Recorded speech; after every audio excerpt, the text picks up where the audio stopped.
Bonjour à tous. Vincent, vous connaissez, c'est lui qui a modélisé son atelier en SketchUp, superbe modélisation. Je me suis servi de ses projets de portes pour illustrer des tutos sur VMS Up mis en page.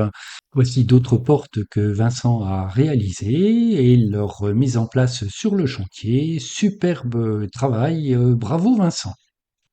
Vincent s'est lancé dans un nouveau projet qui est un escalier quart tournant. Cet escalier, il l'a naturellement balancé en traçant l'épure sur la ligne de jour de manière à augmenter la taille des collets. On va pas parler de balancement d'escalier, mais on va regarder les difficultés qu'il a rencontrées.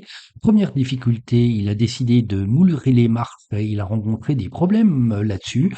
Deuxième difficulté, sur l'entaille dans les limons, il a également rencontré des difficultés. On va regarder ce qu'il en est.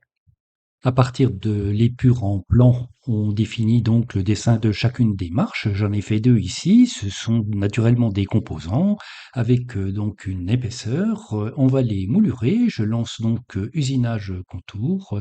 Je vais prendre un fer de 10 millimètres et indiquer donc les parties que je souhaite usiner. Et celle-ci, je clique, je lance usinage. Et ce que je remarque, c'est que les départs et les fins d'usinage ne sont pas propres du tout et donc la marche n'est plus solide, ce qui occasionne des problèmes lorsque l'on veut utiliser derrière les plugins solides de SketchUp ou éventuellement le plugin Entaille. Pour régler le problème, on peut faire des intersections des faces, c'est un petit peu long, il y a naturellement une autre solution que l'on va regarder. Le problème est encore plus important sur la seconde marche. J'indique l'endroit où je veux lancer les usinages et on s'aperçoit que sur cette partie-là, le résultat est vraiment mauvais. Et sur celui-ci, les débuts et les fins d'usinage ne sont pas corrects.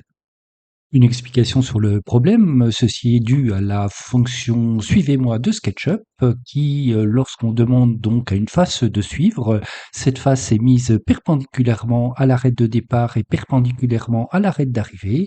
Comme cette face ici n'est pas perpendiculaire ni à cette arête-ci ni à cette arête-là, on rencontre des problèmes, mais c'est naturellement le même cas de figure ici ou ici.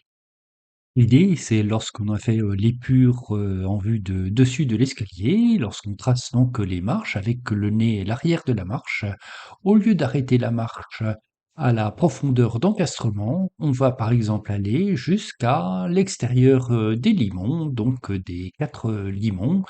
Voici le résultat. Par rapport à 2 faces, planes, je les ai, étirées pour faire, des marches. Ce sont naturellement des composants.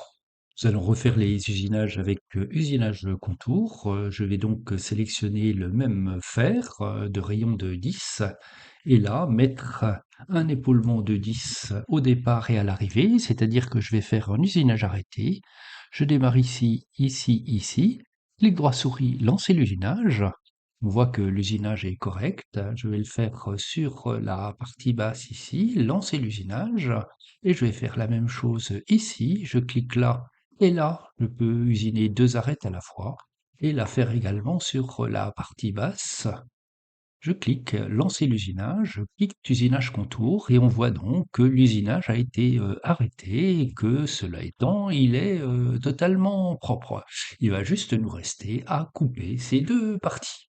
J'ai rajouté deux marches que j'ai également moulurées. J'ai également ajouté le plan qui représente le fond des entailles. Je vais sélectionner l'ensemble de ces marches-là. Donc pour la première volée, lancer 6 radiales, indiquer la face sur la table, une arête contre le guide, un point de coupe ici, et j'ai indiqué une face de référence qui est celle-ci. Je fais scier, je quitte, je sélectionne ce plan, je l'enlève. Toutes mes marches ont été sciées, donc c'est extrêmement rapide. Je pourrais faire la même chose de l'autre côté et sur la seconde volée. J'ai coupé l'autre côté avec scie radiale de la même façon que le premier. Ici, j'ai utilisé le plugin Move2 avec un gabarit donc avec 2 plans. Voilà le détail de l'usinage. Donc le poteau, les 2 plans sont décalés de 15 millimètres de manière à ce que le poteau vienne dans une rainure. Je vais simplement le masquer, lancer le plugin Move2, dire que c'est cette partie-là que je vais enlever la partie qui enlève, et j'ai donc le résultat de ma pièce coupée. Il nous reste à faire des entailles à présent. Le plugin entaille n'est pas encore suffisamment performant. Je suis en train de le corriger dans la version 5.2. Je lance ce plugin entaille, la pièce entaillée, la pièce qui entaille.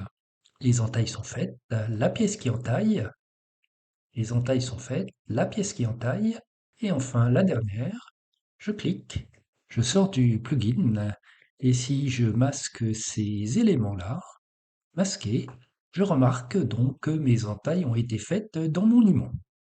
Autre difficulté rencontrée par Vincent quand il met en page les dernières marches droites, il s'aperçoit que ce n'est pas satisfaisant, il pense qu'il y a un bug dans le plugin mise en page, ce n'est pas tout à fait le cas, comme il y a des arêtes courbes, elles ne s'affichent pas, il suffit simplement de sélectionner style d'arête, d'allumer les profils, et la mise en page dans ce cas-là est correcte. Bravo Vincent pour ce superbe projet. Merci pour ces remarques. À tous, bonne utilisation des extensions VMS Up et à très bientôt.